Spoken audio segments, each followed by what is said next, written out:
chase dog with the blue futon. And on the road, I was like, you know what? I have a lot of TV series on Vudu. Let me just pop one in and see what it is. And I actually chose Manhunt Unabomber because I knew they were doing a Manhunt Richard Jewell. I was like, you know what? Let me go watch this first one in the series with Paul Bettany and Sam Worthington. And let's see if this was worth the watch.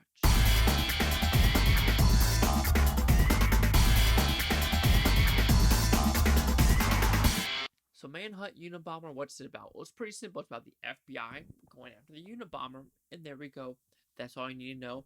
FBI Unabomber and how they're going to catch Unabomber with this new type of forensic evidence of ligatures and linguistics of it.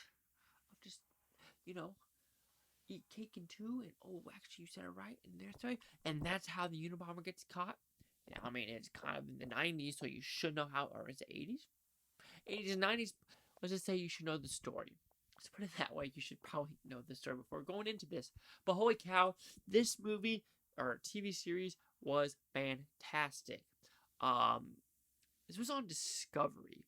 So I had to research, like, this is on Discovery with Paul Bettany and Sam Worthington, and with this high production value, holy cow, this reminded me of like something that you would see on, like, I wouldn't even say Netflix, like more like Showtime or HBO.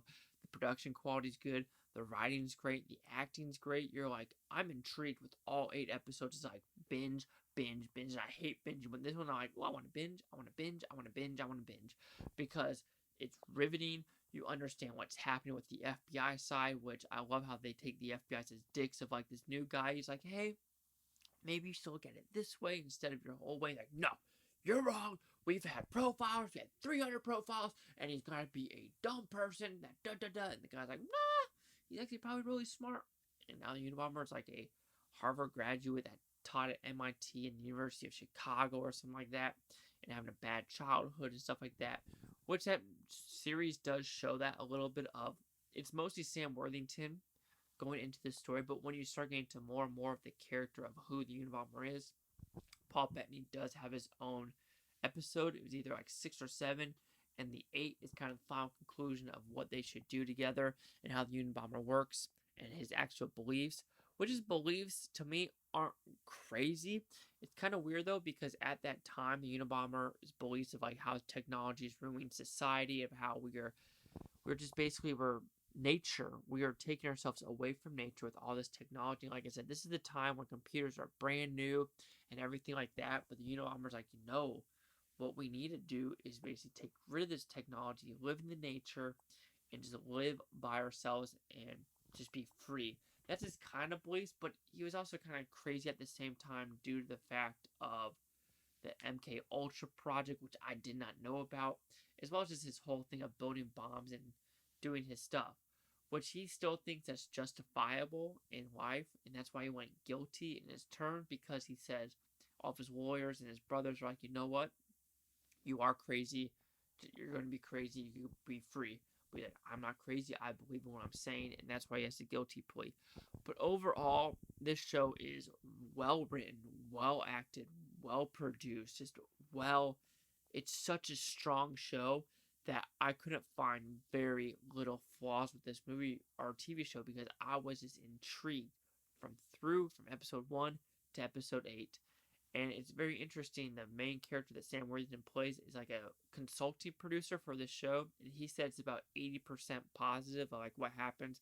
Of course, you kind of know what isn't real, like Sam Worthington's character actually going to the shack in the woods. Like, it just doesn't make sense. And how I hate that in movies, I really do, is where everyone is wearing like white suits and CSI gear doing it. Then you have the main character just walking through the scene, just in normal gear, just like, yeah, you could wear your suits, you could preserve evidence, but me, I'm just gonna do what I gotta do on camera.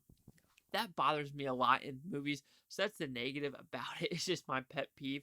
But overall, Manhunt Unabomber, such a just crafted show, and I'm ready for Unabomber Richard Jewell, or sorry, Manhunt Richard Jewell. But I just have a scary feeling it's going to be less quality because it's on Spectrum and Netflix, and it's weird thing of like they don't know what they want to do. But this one, watch it. Seriously, it is that good. So Manhunt Unabomber will receive a 5 out of 5 with Futon because at 100%. So let's see the critics news scores gave this one. I mean, I'm kind of not wrong. You have the critics at 93% with 29 of them, and the audience score at 92 with 487. Here's critic consensus. Engrossingly and affecting. Oh, sorry. Here's critic consensus. Engrossing and affecting. Manhunt Unabomber uses a taunt, meticulously constructed narrative to uncover the facts beyond the oft-exaggerated true story. I have to agree. I enjoyed it. Literally, I was like, next, and it was a good conclusion. Oh, yeah, and Mark Duplass makes a kind of, I want to say cameo, but he's in it randomly, and same with James Lynch. But anyway, you with the 92, 93, or 100, chase out the Blue Futon, like, comment, subscribe. I'm nothing Butantopia. You Blue Tony, thanks for watching. Have a great day. Thank you for watching. Peace and love. Peace and love.